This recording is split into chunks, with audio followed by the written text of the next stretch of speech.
So I'm here with Joni, who's a Make Music Your Life coach and makes music for a living, in fact. And we're here to talk about, I think, one of the most underused and most important, and for some people, most misunderstood stages of the automatic music machine, and therefore the creative process itself, because the automatic music machine is essentially the map of any creative process. So hi, Joni. Hello, how you doing? Great. So I specifically thought that you would be one of the best coaches to talk about discovery because of the kind of music that you do for a day job. So what is it that you do as your day job? I make radio commercials, so I would need to voice them or have somebody else voice them or create the sound effects that go behind them, the music that goes behind them. Yes. Right. So in other words, what you tend to be doing in your music for your day job, not for your artist music, because you write that as well, but for the music for your day job, is you are writing to a brief. Am I right in saying that? Absolutely. The music has to fit the message of the advertisement, and there's usually a formulaic way that goes. Right. So so in other words, there is a pre-existing idea or a thought or a model or a brief, in fact, a this is what this needs to be, which you are then creating into, if you like. Hmm. Yeah. Yep. And so in a sense, what you are getting from the client, from the person who wants the commercial, is a pre-existing idea. I mean, obviously you can work within those boundaries, but you can't, Right. if they want a sort of EDM pop backing, you can't then go and deliver some underwater ear flute music and then go, yeah, that's it. Right. Now, Right. so essentially discovery I mean, that you could do discovery when doing that, but discovery is less important when you already know what it wants to be. Because what Right. discovery is, after splurging, you splurge whatever comes out, you just splurge whatever comes out, yeah. And then on the splurges that you decide you want to move forward, you don't actually, if you want to be an artist, yeah, and this is really about sort of unlocking the artist within you, is in discovery, you don't actually attach too strongly onto, okay, I know what this is. Yeah, I know what this idea is going to be. Because what you do is you experiment with that splurge, sort of almost letting go of the expectations of what it could be to see what it might be. You're in essence discovering what else, what else, what else. It's like the difference between and, well, it could be this, and it could be this, and it could be this, and but it couldn't be that, but it couldn't be that, but it couldn't be that, because the creative process starts divergently. Yeah. And discovery is sort of almost like you're opening the options up before, out of those options, deciding what it wants to be, which is when it gets more convergent and you start narrowing your options again. So obviously, as you make music, I'm actually interested to talk to you about this, Joni. As you make music in your uh, day job, the music that you make for radio commercials and things like that, when you started doing, using the automatic music machine for your own music, actually, out of interest, do you use the automatic music machine for your day job music at all? I don't actually know that. I've never found out. No, because it's so black and white, basically. Yeah, right. Okay. But you use the automatic music machine for the music you're making as an artist. Correct. Yeah. So when you first came to the automatic music machine, did you get? I mean, I know you were making music as an artist before you were making music as a craftist, for your day job. But um, did you struggle at all with what discovery was or the purpose of it? It was a little bit confusing, but now it's a lot more clear because it's the understanding of knowing, oh, we're going to just keep messing around with whatever melody we first came up with or whatever chord progression we came up with or rhythm or whatever and see what else we can do with it. Like, okay, we've got this little piece of clay that all of a sudden fell into my lap. What else can it be besides a ball, Mm. basically? So yeah. So, what is the benefit of doing that? Why not? Because a lot of people who start to learn the automatic music machine, and you can do this if you want, it's not disallowed, but I strongly encourage people, if they want to make unique music, if they want to really separate themselves and position themselves as a valuable artist in this very, very saturated world, I actually encourage people to invest more time in discovery, and not just immediately go, oh, I know what this is, boom, right, straight into draft, or even straight into done. What is the benefit of doing that? Why not just get on with it and finish it with the initial idea? I mean, that is again something you can do, but what is the benefit of discovery? Because it's like when you're a child in a sandbox and you're just playing around and you're not focusing necessarily on building a castle, if you're just playing around in the sand, you get to learn all the other cool things that the sand can do. And then once you learn all the other cool things, you just start going, well, maybe I can put all these ideas together and then make this instead of a sand castle. And then that's where the creativity comes from, is learning all these other things that can come of it. Right. Now, the question I'm sure, a lot of people's mind when you say that, and that's very, very true, absolutely, but isn't that a problem? My problem is actually deciding between options, not creating more options. So what would you say to that? Usually there's going to be, like, looking, even if you're looking inside of a pirate treasure box of all the sparkly jewels and gold and diamonds or whatever's in there, there's always going to be that one thing that catches your eye.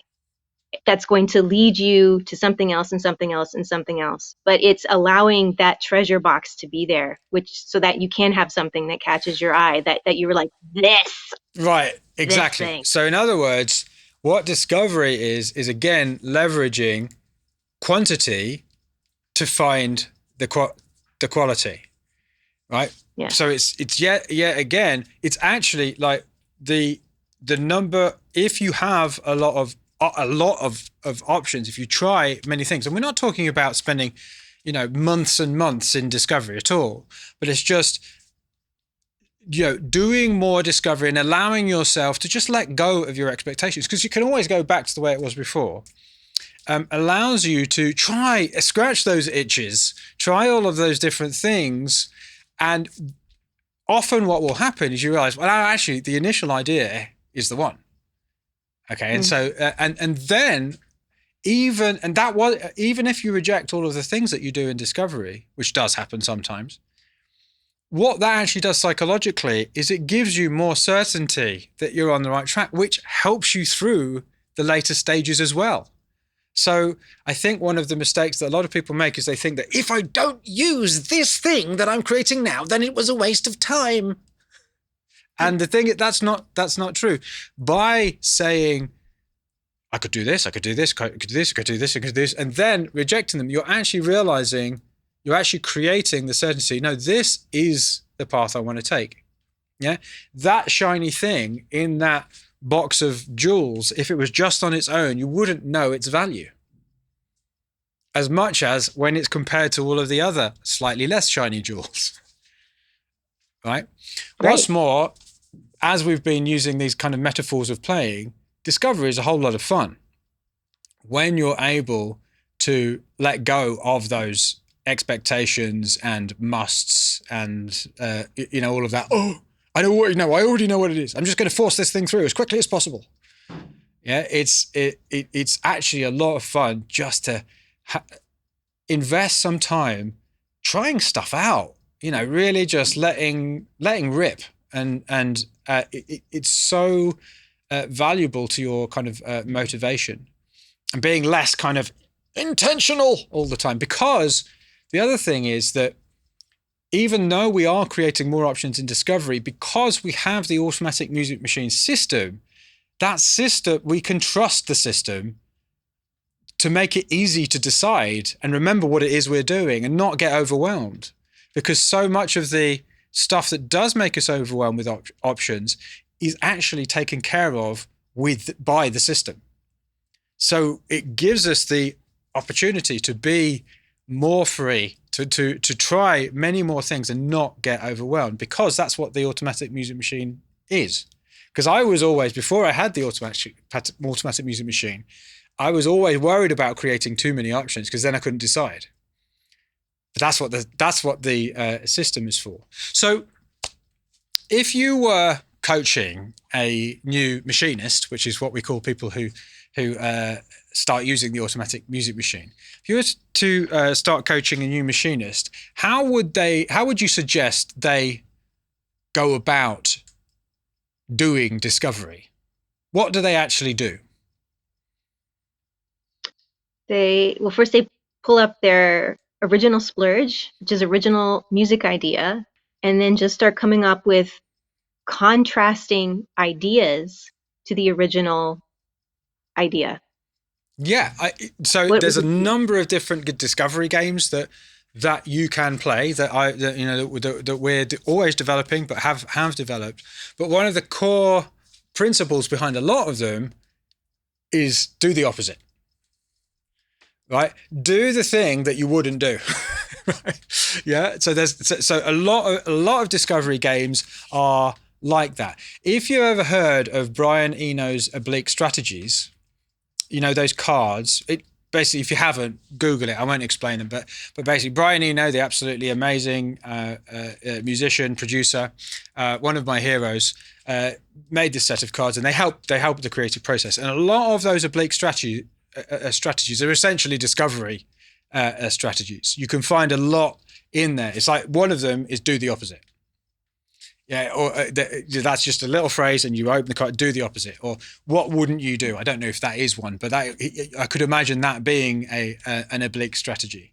So essentially, doing what you don't expect. Because I once had this was way back now, but one of my clients, one of my masterminders, I was listening to one of his pieces of music, and it sounded like the space it put me into was in front of a door watching a play line go across the timeline.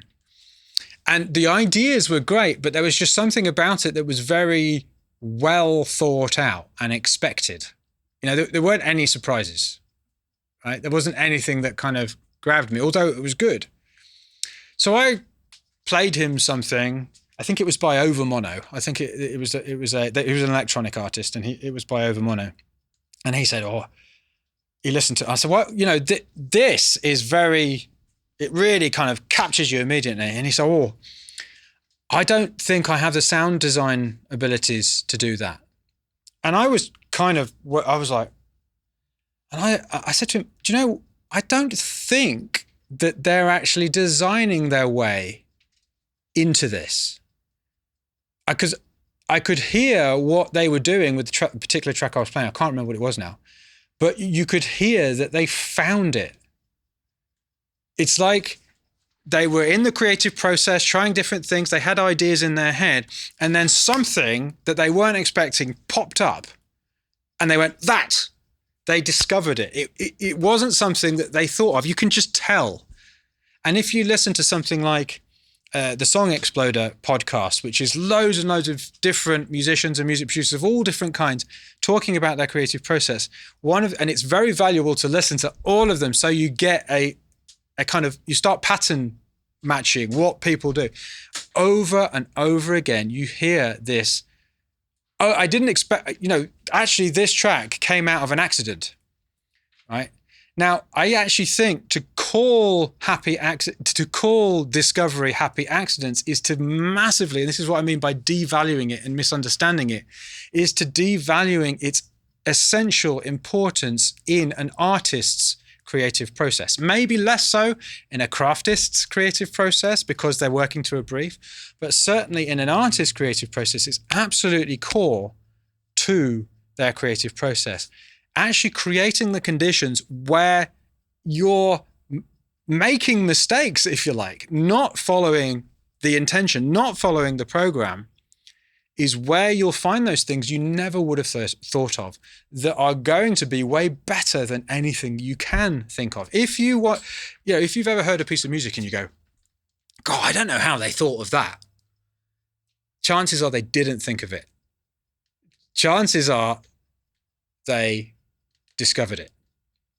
Okay, so just to finish up this video, Joni, because we really do train people in discovery. It's something that we kind of do. It's not just happy accidents. We're actually creating the kind of games where people are. It's almost like you train yourself in creating happy accidents and using them, to finding them and listening for them. So, I mean, what has been the difference in your own artistic music, your own artist music, your own creative process since kind of practicing discovery? Because it's definitely something that you practice and develop as well. So what's been the difference for you? It's become a lot more playful and experimental, and always knowing once you have the seed of the idea there, you kind of, it's like entering a cave. And then you're like, oh, the cave goes back deeper. Well, let's go splunking. Let's explore some of the different turns and bowels and other subsets. Splunking is cave diving, where you go and explore caves. You learn something new every day. Brilliant. Okay, so let's go splunking. Brilliant. Yeah, so that's what we're doing. And then you find out how deep the rabbit hole can go with the piece. And then oftentimes I'll sit there and I'm like, oh, this is really cool. And it helps delve into maybe an idea or an emotion, a feeling, a story, something that starts to well up and come up, and you start putting the dots together and connecting the dots, and you start seeing the map of this particular cave and the journey that the cave and where the cave is taking you. And it just, things become much more clear in a more creative, playful, experimental, organic. And that's really the word, organic way. So one of the problems, I think, if you're struggling to make the kind of quality music and lots of it that you can, underneath it all, you really do know you can, is because one of the reasons is going to be because you see you are being a tyrant in your creative process. And what practicing discovery allows you to realize is that you are not the tyrant of you're not the supreme leader of your creative process. You are a participant in your creative process.